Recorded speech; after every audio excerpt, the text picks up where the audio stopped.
Welcome to the Ag Zoning and Emergency Services Committee meeting on Cinco de Mayo Day. Chuck, would you call the roll? Bill Flux. Yes. Bob Young. Yes. James Carlin. Justin Gimbel. Here. Darrell Holt. Yes. Paul Ritter. Yes. And Bill Peterson. Yes. Thank you. You have the agenda before you. Are we? Go ahead, sir. So moved. So moved. I'll second that. Second by Ritter. Any discussion? All those in favor? Aye. Opposed? Okay, the minutes were with the agenda. Have you had time to look those over? They look pretty complete to me. Any? Justin, you ready? I'll move it through. Okay. Second by Bill. All those in favor? Aye. Aye. Thank you.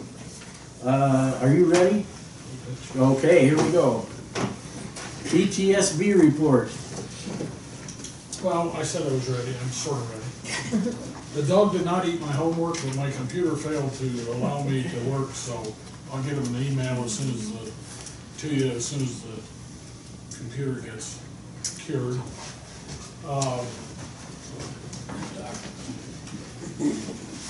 Since Doc's here, I'll start with the most important things. Chicago Cubs remain in second place. After last night, one game farther down. Just a little update on kind of what's going on. First of all, last night at the Elections Rules and Legislation Committee meeting, the chairman named 4 people to the board. It'll go to the full county board next Thursday. Thank you. Chief Fricky from Fairbury and myself were reappointed to terms. The other 2 terms, the one seat will be filled by Chairman here, Bill Flock. The other by the Dwight Fire Chief, Paul Johnson. So we'll have 2 new faces. I guess the significant thing there is, you know, the board's made up of public safety service employees and county board members and community members, but we've really never, for some time, had anybody from the fire service side of emergency services. So Chief Johnson will fill that. The new phone system, this is all part of the capital projects installed. I reported that to you last month, but there was still some shakeout and small bugs, that sort of thing. Intrado's in, those are taken care of and fully operational. On the radio side, all of the wiring is done in the dispatch center. It's all new. The radios that will be used in the dispatch center are installed, except in the lower level in the training room, for training. And they're just now starting to get ready to install in squad cars for the 3 police departments and the sheriff's department. Working through all of the top model of card you got, because that makes a difference on how the mount goes and where do you mount this. There's a little bit of uniqueness to all of those, and probably within the next 15 days they'll start rolling them out in the squad cars at the rate of 1 or 2 cars a day. Weather won't be a factor. We're going to use the Sally Port basically at the jail to have the cars inside. The Spillman, the CAD software, which we're some time away after the radio project before we start actual installation, but they've been having meetings with the fire people and the police people and the emergency responders, medical responders, ambulance people, defining things. They call them talk groups. They got another name for them, but that's what everybody understands. It's the way you can think of it as the channels on your television or radio. Fire channels, police channels, emergency. Starting to define all of that, making sure that everybody's on board and knows how the whole thing will be configured. Spillman's diving back in and doing some very preliminary training, mostly on the user side, so they'll know what to expect. Overall, good buy-in, enthusiasm, looking forward to it, see the advantages that this brings to everything from police to fire to jail administration. So our users are looking forward to it and are actively participating. We are getting ready to send out an RFP. Without going into a lot of the history, because of the Starcom radio system, the infrastructure, the towers, is part of that statewide system. It's already there and in place. It's owned by Motorola. We pay a monthly fee for using that whole infrastructure. But we're still going to have to maintain a certain number of towers that we either lease or own now to page out primarily the fire departments and the ambulance services. But we're pretty confident we won't have to maintain as many. And we're also looking at a relatively new digital paging system that's becoming pretty much a standard, and takes fewer towers, and we think we can reduce our overall tower operational cost by eliminating some fairly antiquated equipment. We can also get environmental controls at all of our towers. May seem pretty small, but that equipment doesn't like real hot and real cold. And some of our towers have enclosures that have humidity and temperature controls, some don't. So we're planning on making sure we know exactly what towers we have to maintain for paging, and making sure that the equipment's protected. More recently, we've had conversations with Dwight Fire Department and Dwight EMS ambulance service, if you will. Those are kind of separate organizations in Dwight. There's a Dwight Fire Protection District, and the EMS, I guess, is really a part of the city.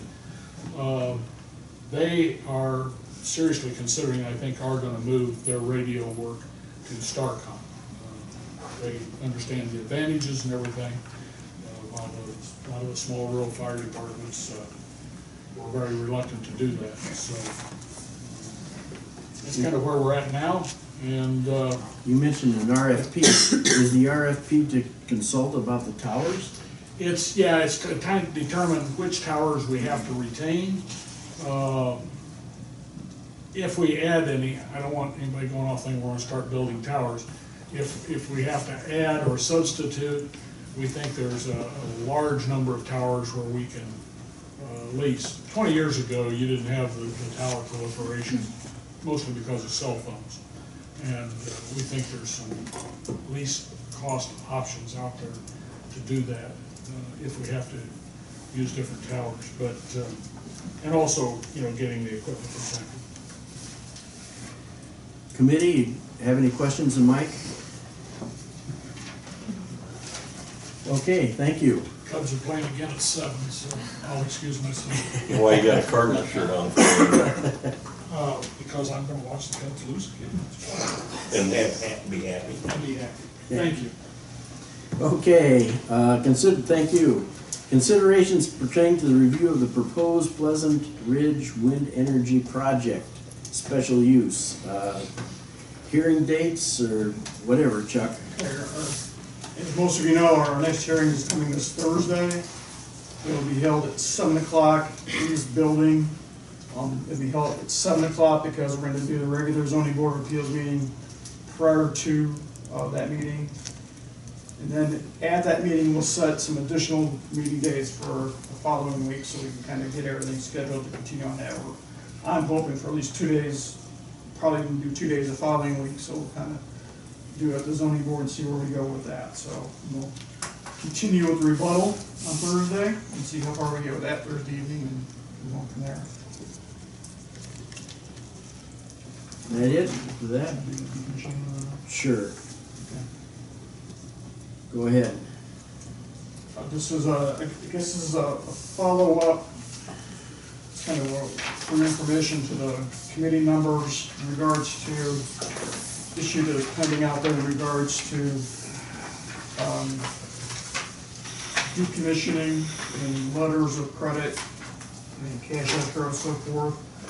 We had asked Gene Griffin to kind of give us an idea as to where we stood on that. So as we're getting closer to potential decisions on this, this is just a kind of a for your information issue in regards to that.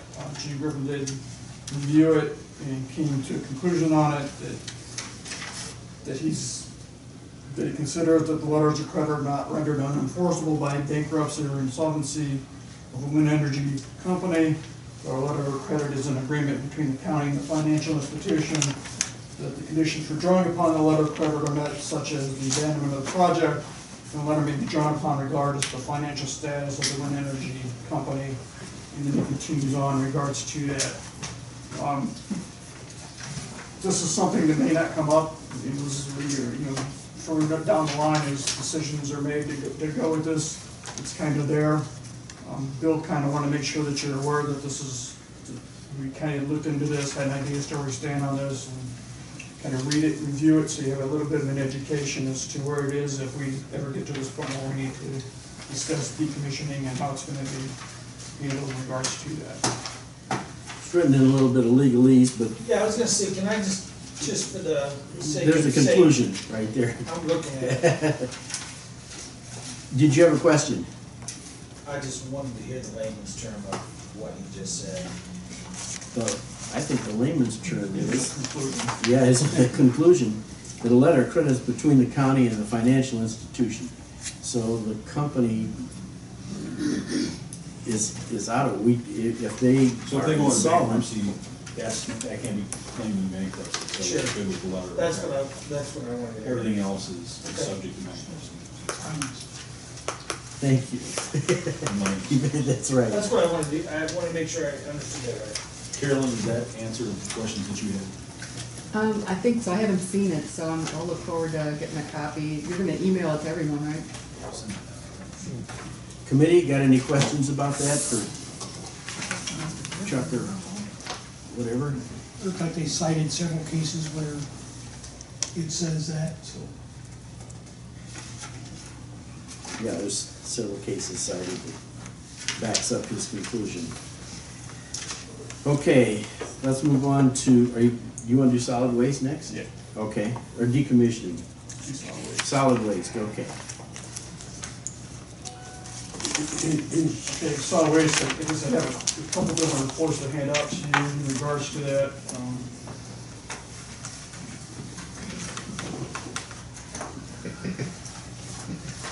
The first one is my synopsis of the documents. The second one is in regards to the Deegan Associates of, just as their, not monthly, but regular document in regards to reviewing these issues too. There's nothing, I guess there's nothing unusual in regards to this. There is a note at the bottom of us doing split samples on the wells. It's my understanding that Deegan's did a split sample of a well at the Streeter area landfill last week. And we'll be doing split samples at the Livingston landfill this week. So those split samples are taking place and are being completed at this point in time. There's still, if you kind of read through this, there are still some issues in regards to the gas system and decommissioning of issues. They brought the company on to replace some of the gas wells and the gas system on parcel C with a high part, dumping the waste on the south side of the road. They're just gonna continue with that gas company while they're here, and have them replace everything over there while they're there. They've now moved all of their dumping operations are now on the north side of the road. There'll be no more waste dumped on the south side of the road. So they can go in and complete the gas system and get it completed at this point in time, and we're not gonna be driving over the top of it or dumping any waste on it, so it should get better in tax where they have to go and kind of deal with that. Why didn't you explain what a split sample is for some people that may not have heard that term before? Okay. The split sample is that on a quarterly basis, the landfill is required by the EPA to go into their perimeter monitoring water wells. And they're generally in clutches of 3. They have a lower level, a middle level, and an upper level. and they take samples out of them, and they have a long list of parameters for that. Some of it's a shorter list, quarterly, annually, there's some longer lists to do it. And they take water samples out of them to test that. Each year, at least in the May or this quarterly area, the county chooses to do some split samples on some wells so that we have our own independent lab look at those results compared to an independent lab that does it for the landfill, so those can be compared. Deegan Associates comes down and they do those split samples. They're done on a few wells that they, you see some wells come through in these reports that are indicating some high parameters within them. They take some of those that they feel are the worst case scenario ones. Those are generally the ones that are sampled. And they also do some wells that are done in regards to one or two of the residential ones, because they do some of the private residential ones in area too.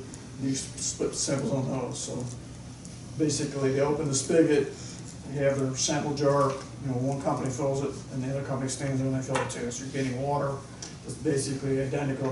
Each one is being sampled. So one goes in one cooler, one goes in the other cooler, one goes to one lab, and one goes to the other lab, and they do the test in regards to that. So there's a split sample by two theoretically independent bodies, with Deegan Associates being our independent body, and then CEC is generally the company who's doing it for the other company. That's like an easy explanation. Okay? Yeah, you did good. Are the generators going? They are. The Hoosier has worked through or continues to work through their issues with the EPA. And it's actually better news than we thought they do, in that once they work through all the permit issues with the EPA, they'll be able to run those 3 turbines out there to their fullest capacity, which may be just done in the winter months because they need to be cooled and when air cools them. So during the summer they may not. So they're going to be continue working through those issues. So and they in order to do that, there maybe have to be a public hearing for them to get their increased permit for that, air permit for that. So if you see an announcement, they're going to kind of keep us in the loop on that. Of an air permit for that, that's just them modifying their permit out there for them to burn off the methane gas and bring up their methane gas or landfill gas to energy plant up to its full operating capacity. So you see that. All 3 generators will be able to operate this winter. They are operating now. They're just not up to the full. They're just throttled down. The throttle down because, Not the need. Well, if they pull too much, they'll suck oxygen into the Yeah, and we don't want, landfill, which is a bad deal. if you know, we do have a report on here with the subsurface oxidation event, basically a landfill fire that was in the middle of the old fill. What they had done is this is a historically bad area where they've had some of these issues before, and that they had to, it's a dual well of where they have leachate extraction out of it plus the gas extraction out of it. They needed to replace it. And in order to replace it, they had to re-drill it. And doing that, the air back down in there, and then the air apparently triggered another event in there. So they're gonna have to go back in there and do that again. So hopefully they can take some precautions to do that. So, The situation is that they're operating under the former owners, former companies' IEPA permit, is that correct? And that they need to get their own permit, correct, to do this, which is a bigger capacity, is that correct? correct. Well, they need to get in line with what they want to do, whatever it comes down to, which is a bigger capacity. Go ahead. How much electricity do they actually generate? Do we know? And you've seen, even approximately, like a ballpark? It's, hang on. I was thinking it was 14.5 kilowatts, but they used 2 kilowatts to produce the energy to run everything. So they have like a net output of 12.5. That's the max, or that's the capacity? That is what they produce, yeah. That is what they produce? Or what they Okay. will be, that's, you've got, they're close to. Megawatt, okay. Megawatt. Don't hold me, that's an approximate off the top of my head. so- Sure, no, I appreciate that. Thanks. Okay, how about host fee information, is that attached? Or did you wanna go over any of these particularly, or? The thing in there's Host fee information. The first thing I'm passing out is the annual, or the monthly report. that's not like it. The check that we received, keep that handy, I'll come back to that in just a moment. Some issues that are on that. The second one I'm handing out is the treasurer's report in regards to 30%. the host fee funds.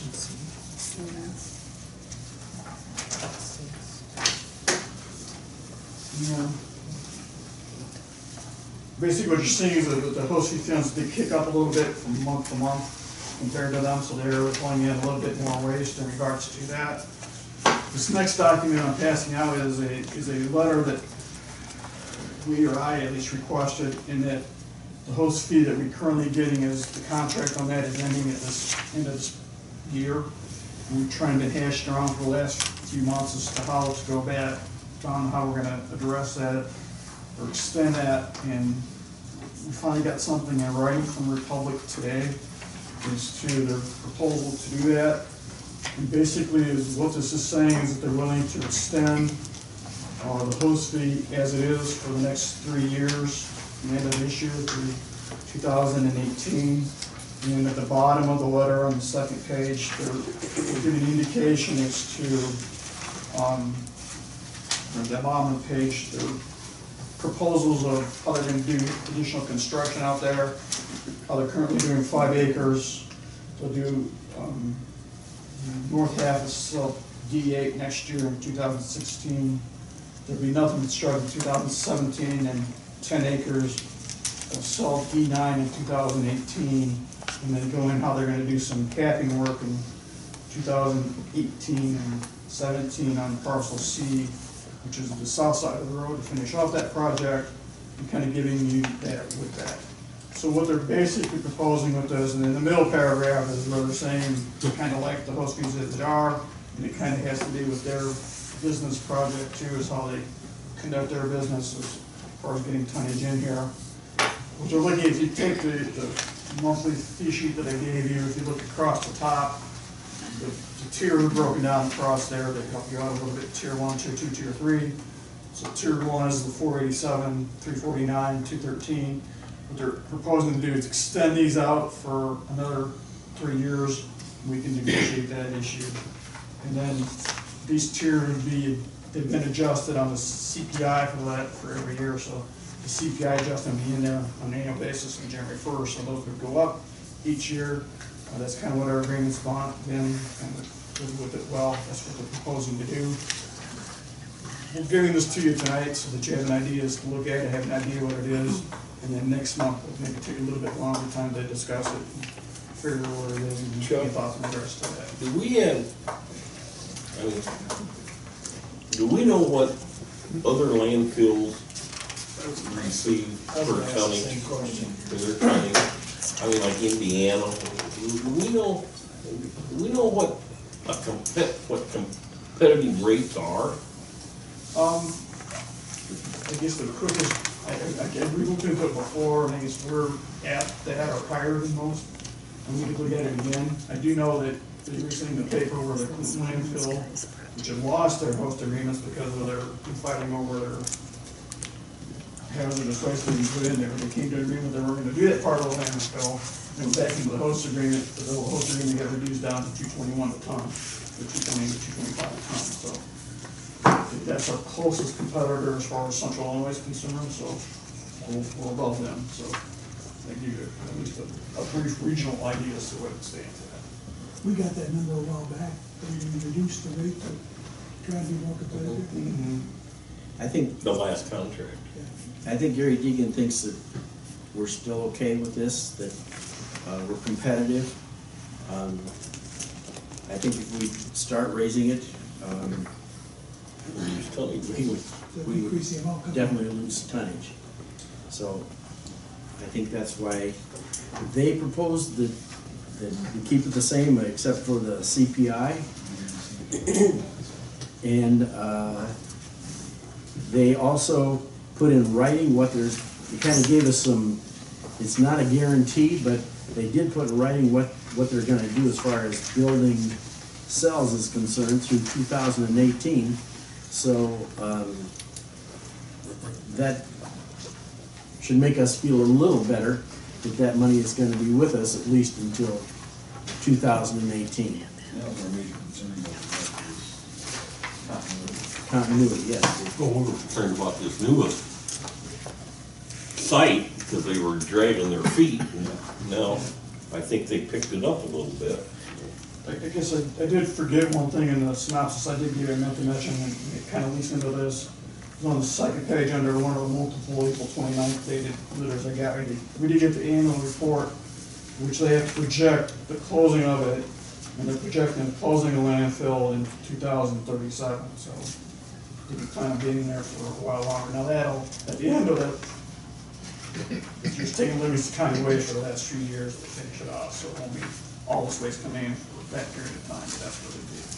So they're gonna be there at least for a longer period of time. Any comments about host fee agreement? Host free?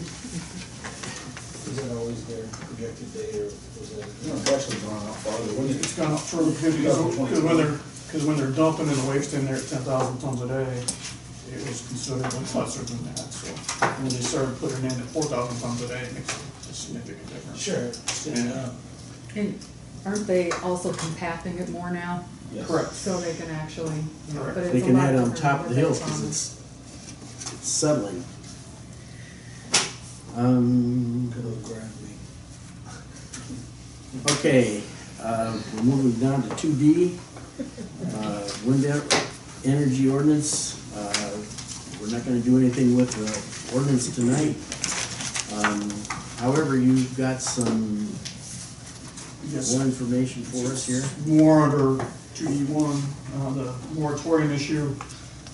Again, we did consult with Jim Griffin in regards to the moratorium mainly, and also this document does cover the agricultural impact mitigation agreement legislation is pending too, just to get his opinion on that in regards to that.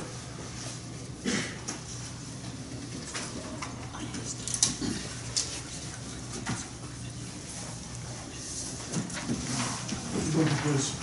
Basically, as far as there's a need to start the moratorium extension at this point in time, because since we can't do the review effectively while we're working with the Pleasant Ridge situation, and since the moratorium ends in the middle of July, since it's only a text amendment, it takes time to go through the process. Now's the time to start doing that. For legal reasons, of which Jim Griffin has laid out within this document to you, he's basically indicating that extending it for 3 months is a better idea. I mean, that it's acceptable from a legal standpoint in order to do that. That's I guess my brief way of doing it is that if you extend it out too far, you have to have a reason for extending it. You have to have a reason how long you extend it out. So if you extend it out 3 months, then you can, within reason, once you get Pleasant Ridge out of the way, if Bill wants to have a bunch of meetings and get this done in 3 months, then we can do that.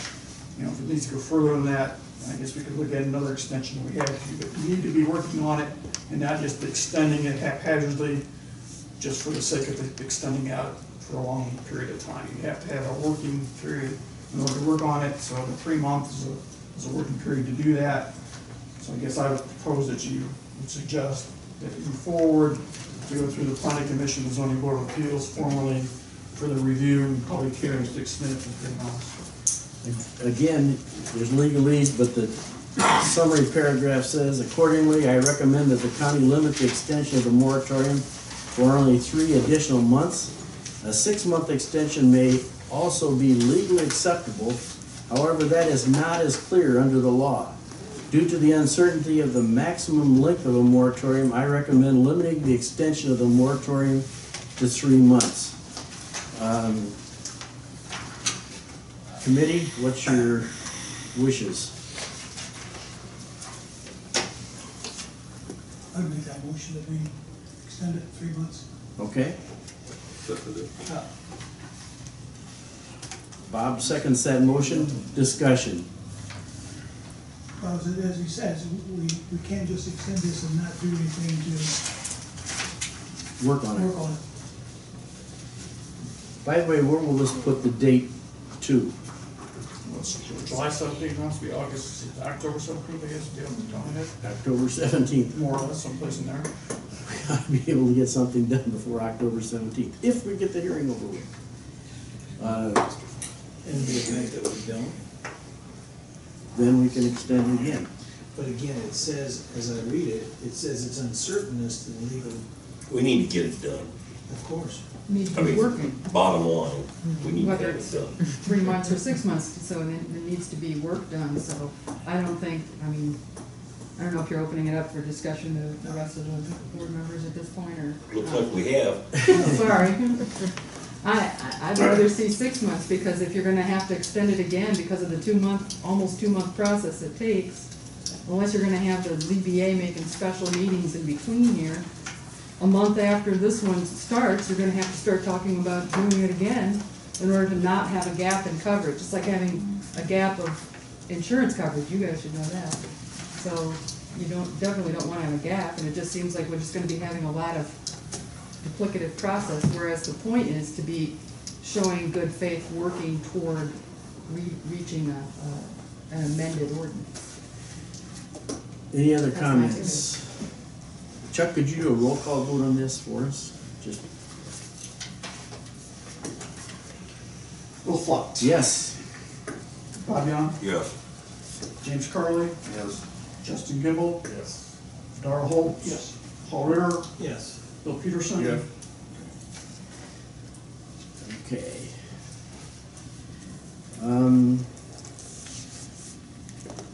Okay, now we got a zoning case, right? What, did you want to comment about the? Oh, yeah. Issue union? I also requested that Jim Griffith give us some information about the agricultural impact mitigation agreement legislation. This is legislation before the Illinois House right now, and it's just information that we may need. We may be asked to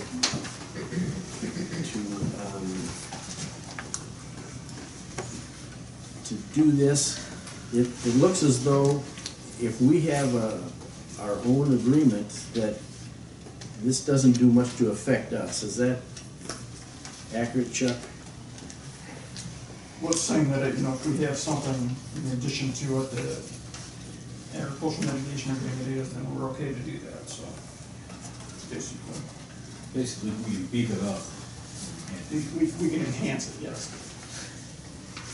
We can't do less than what the State Department of Agriculture recommends.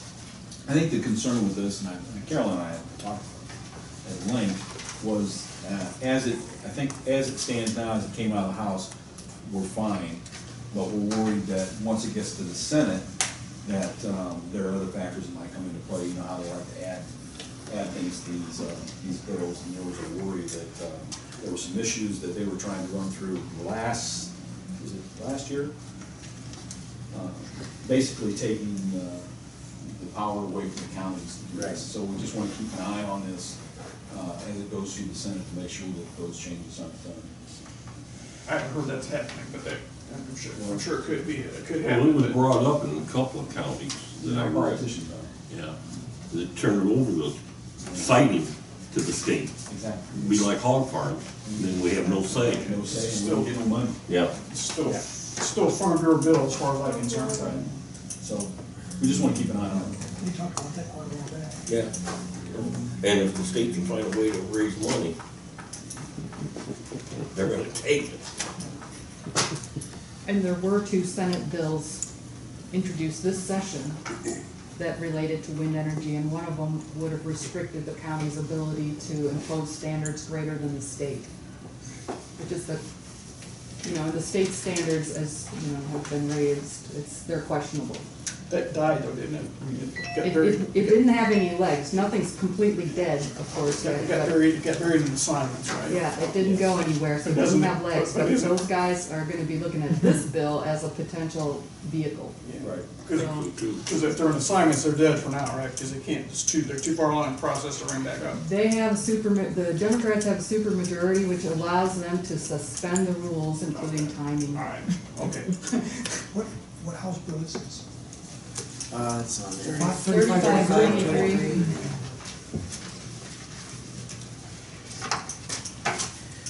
Okay, now let's go to this zoning case.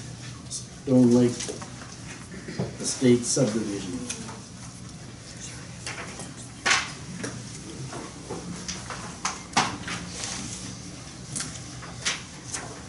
This is a follow-up to the preliminary plat that we did on the subdivision, just to the west of Fairbury a few months ago, when we discussed that.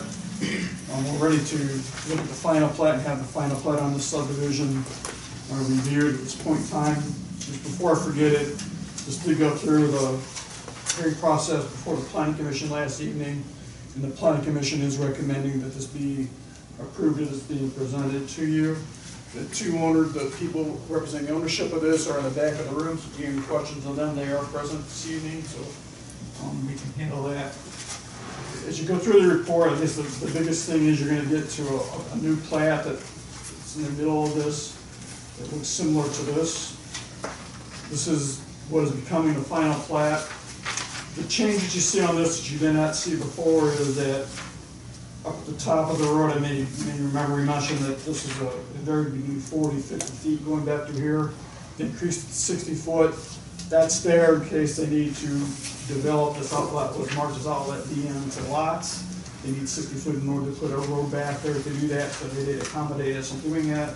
That did change the dimensions of lot 1 to go in there. Those are taken care of in order to do that, so that's not a problem as far as that goes. The other issue that you see within this plat here is that the lot lines were stopping before they got into what's gonna become this private road going down through here. Have the lot lines go all the way through, because there's some, there'll be an easement on each lot to have that private road going through there. But the lots have to be fronting along a public road.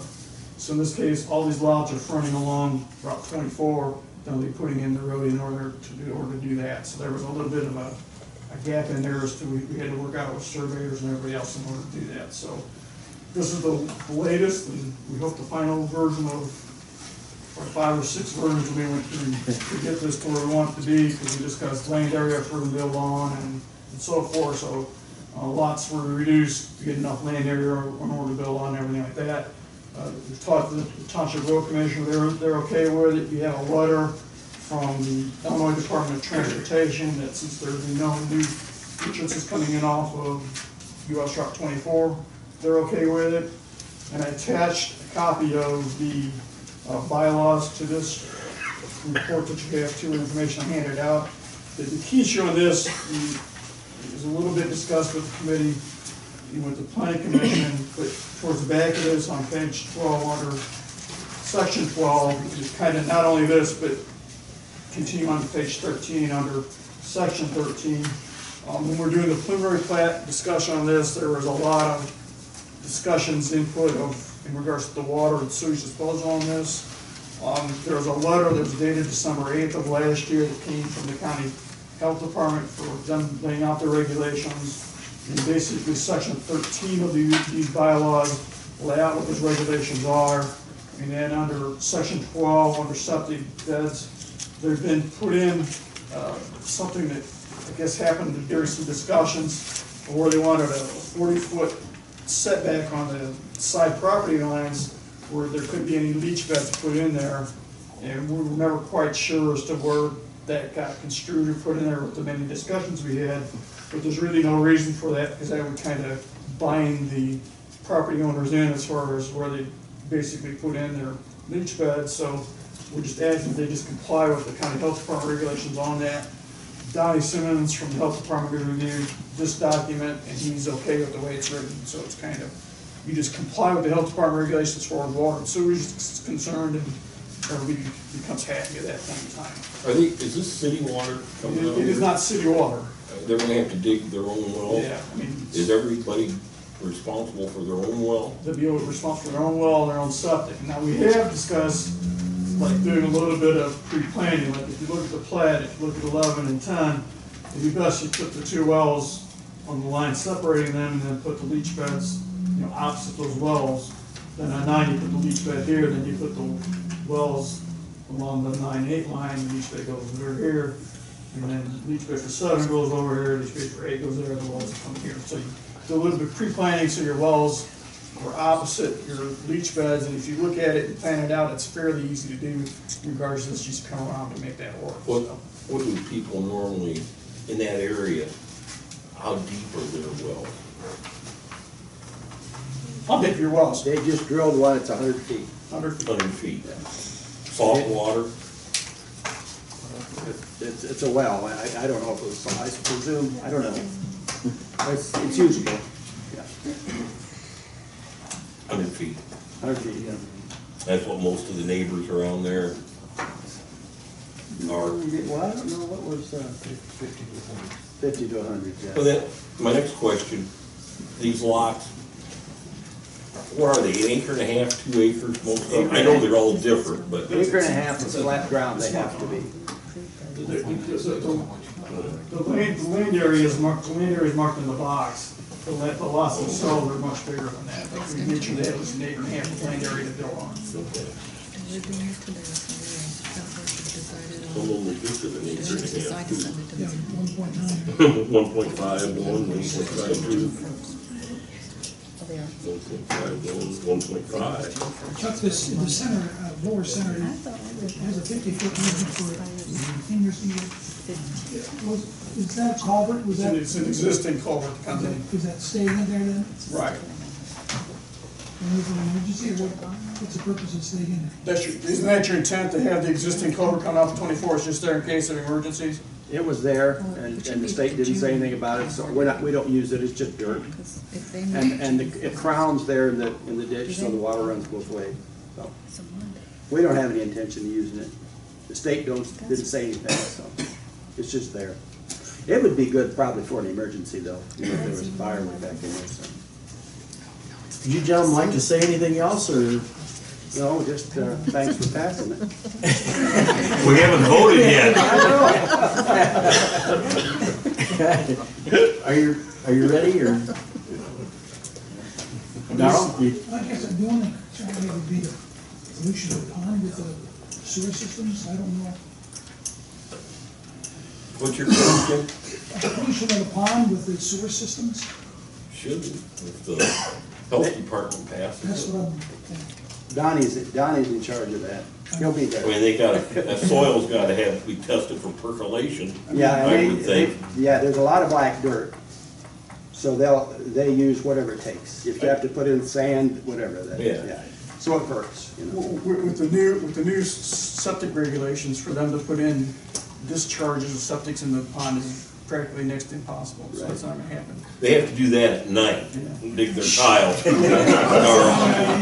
They put fake grass on it. They're gonna be on septic tank and leach fields, basically, is what they're gonna be on, so.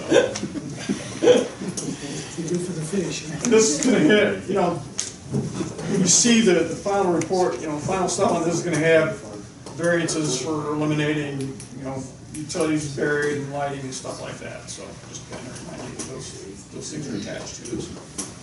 Are you ready for the vote here? I'll make a motion to accept it. Okay. Got it. Any other discussion? All those in favor? Aye. Aye. Opposed? Okay, how long did it take you guys to do all of this legalese and paperwork and? I can't even think about it. What year is this, huh? Yeah. Oh, it wasn't terrible bad. I don't even know how long it took, did you? 3, probably. Well, thank you. And the first house will be started when? It started.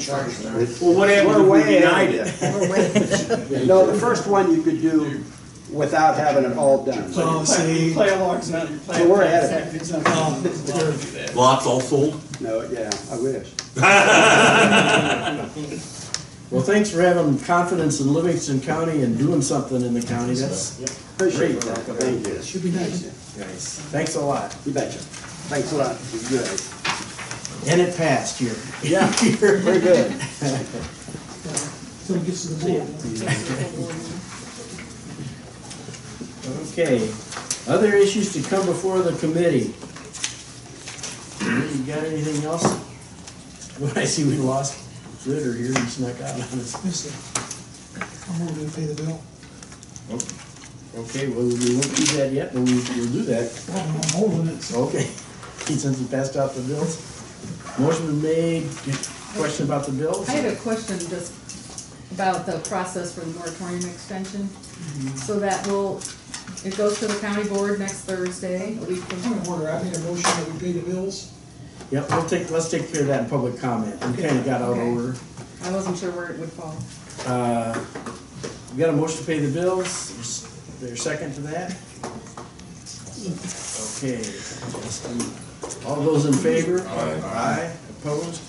Okay, now we're gonna go back up to public comment. You wanna, Now we have. So just the dates of, so tonight, you're gonna recommend to the full board, and it'll be on the agenda on the 14th, right?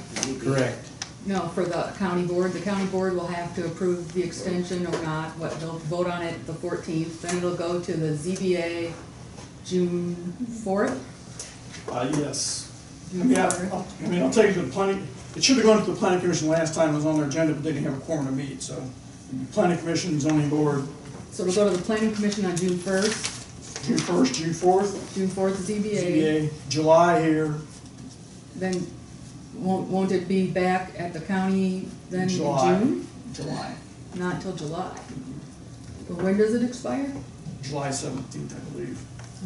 I think that's cutting it close, I mean, that's where it's gonna. I understand that. So if it's, because the meeting is the 16th. So if it's the 15th, if it if it ends the 15th, then the county won't meet until the 16th. So it matters. Why can't it go to the county board on this in June? Because on amendments, you're supposed to wait 30 days for public comments. Which is why it would've been good to start. You Okay, might have to have a special meeting then. other public comments? Anybody? I know you're in a hurry, so I'm just gonna be quick. I would like to say, I actually agree with the 3 months over the 6. It's kinda like in college, when you have a term paper due the whole semester, you don't work on it till the last week. So, the 3 months, it gets us all going on this. We've already figured out what Indian Grove Township wants, we just need, another 29 townships to agree, and we'll be good. Okay, thanks, John. Go ahead. Could you answer a couple of questions on the letter of credit? Who pays for the letter of credit and how much is it worth? How much does it pay? The wind farm company pays it. Okay?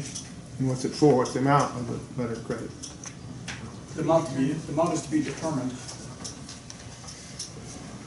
That'll be one. So they don't have they have a financial institution now that's agreed to that, or are we just talking when they find one? There's no windmills put up yet. I think it was just general, what the difference is. General what the difference is. And that's renewed every 3 or 5 years, isn't it, once they're up? Depending on the value. It's a condition to be attached. In the past, we have a history of these, a bank that does business from the state of Illinois. It's generally a fairly large bank to do it, so it's generally somebody has some sort of relation to Chicago, to be quite honest about it, is where it comes down to. And then the amount is based on the amount of decommissioning costs per term in general. To be determined. Okay. If we get there.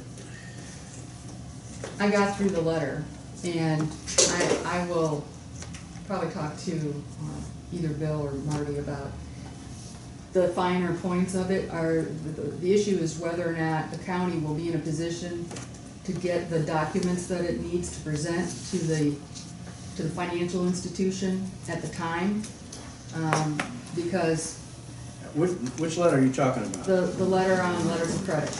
Okay, Because that's, you have to be real clear in that about what documents need to be presented to the financial institution. And the question is, like you usually do letters of credit in a sale, and it's real clear. You have a thing that says a receipt, you delivered the goods, and that's all you have to present. It's I delivered the goods to XYZ, I get the money. And it's usually only in effect for a short period of time. This is gonna be a lot more complicated because it has to define the triggers appropriately so that the county can actually have the documentation needed to draw on the letter of credit when it's needed.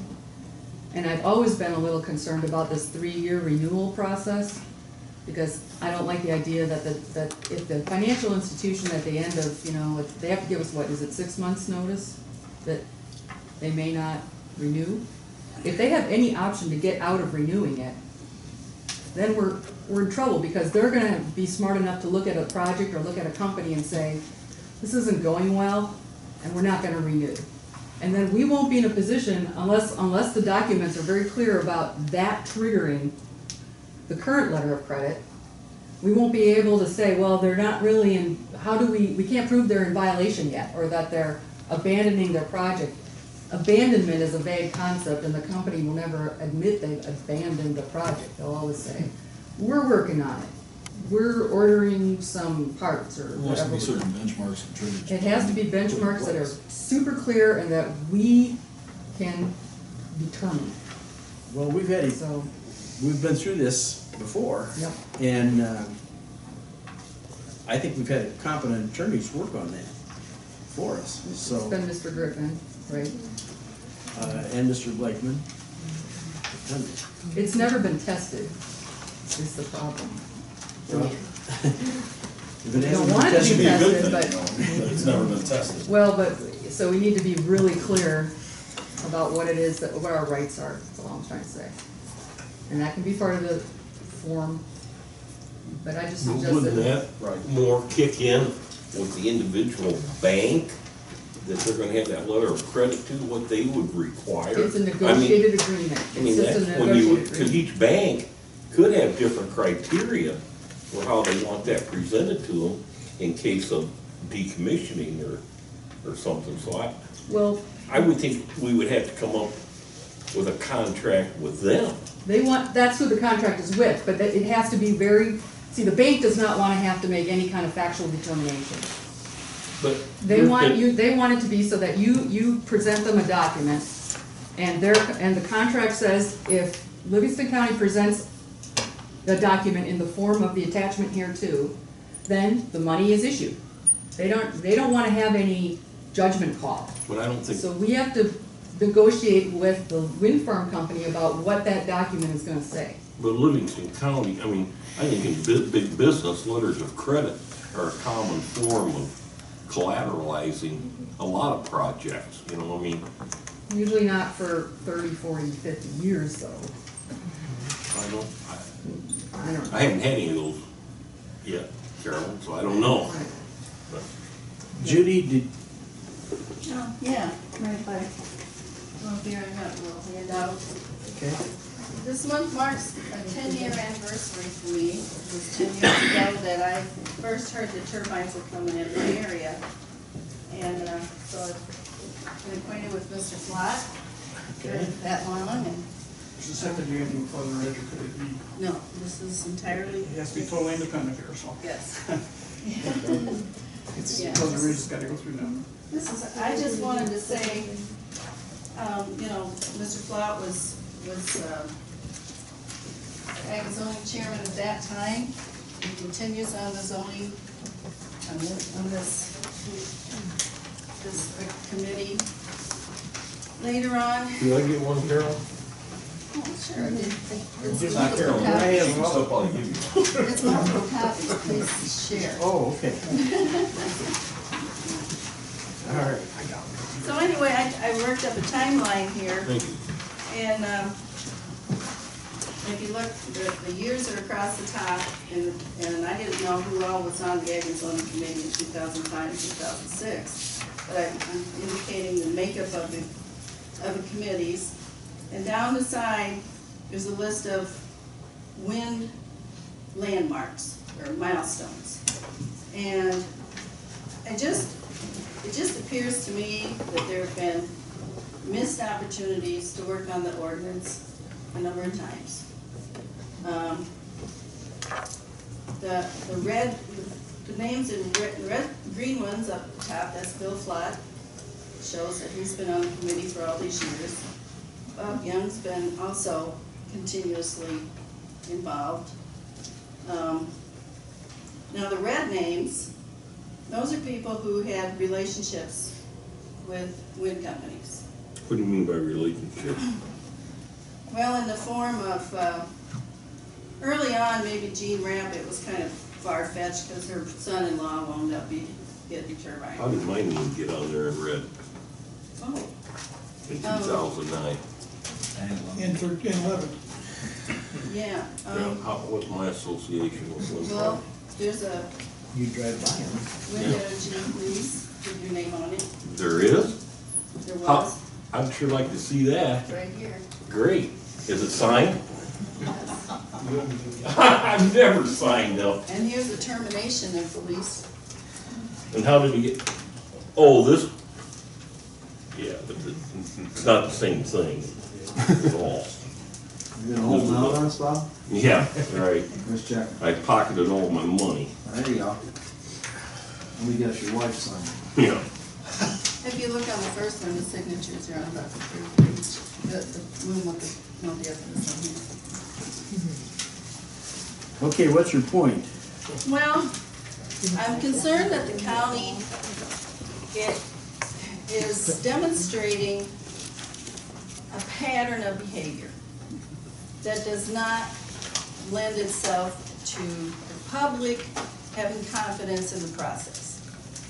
That could be arbitrary actions being made, bias among the members, and I would like to see concrete efforts being made to avoid little mistakes like, well, maybe it expires on the 15th, maybe it expires on the 17th. Those kind of things, you know, we need to have people spot on, behaving very precisely and concisely and predictably for the public. That's my statement. Okay, thank you for your information. Anybody else? Any comments?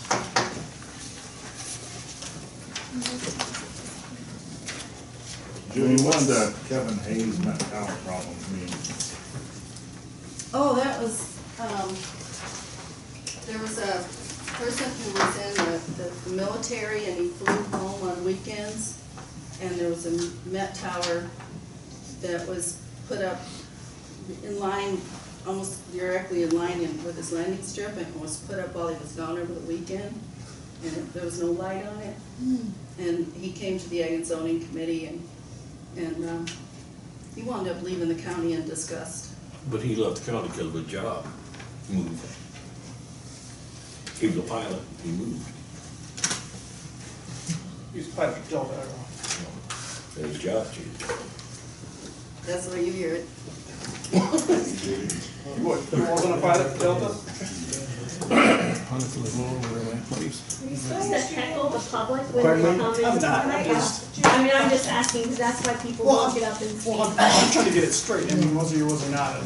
I know, but you could probably ask it a little bit better way.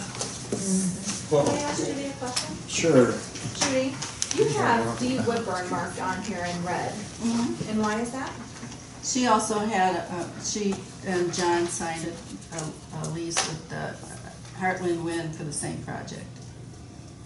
And she did abstain on that vote. She refused for Deer Run. It's on there. We have a lot of concerns. It's very hard to trust anymore, and I'm so concerned about the people on the committees. It would be hard to say Whether that they're Dee protecting us or Woodburn not. had a conflict of interest when she was the individual on the planning commission who led the push to say that the zoning, that the application did not meet the zoning ordinance or the comprehensive plan. Well, It's hard to the- say those two the- things. That contract was terminated at the same time that his was. But And Dee was when- the one who When we determined voted, to recuse this was the herself. Solomon Oh, yeah. Sky I project. remember. And when we voted on the Iberdrola project, Solomon Sky was not under consideration at that time. When I voted on the Iberdrola, I did not have an agreement with Solomon Sky. That came in after that vote. It was recorded August 30, 2010. The vote was September 1. You know, it may have been, but it came in, it was after that. Look at the dates on the documents. I want my documents back. I would recuse myself. And it's gonna be hard to ever get anybody, when you're in a county, that doesn't have some kind of interest in some of the projects that they're on for a committee.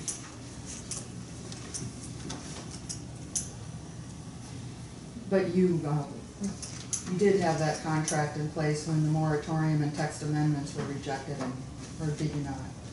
When was that? No. You're in a position to guide the process. Exactly. Any other comments? I'll entertain a motion to adjourn. Yeah. Second. Darrell. All those in favor? Aye. Aye. Thank you all for coming. You're welcome. I think that's kind of controversial.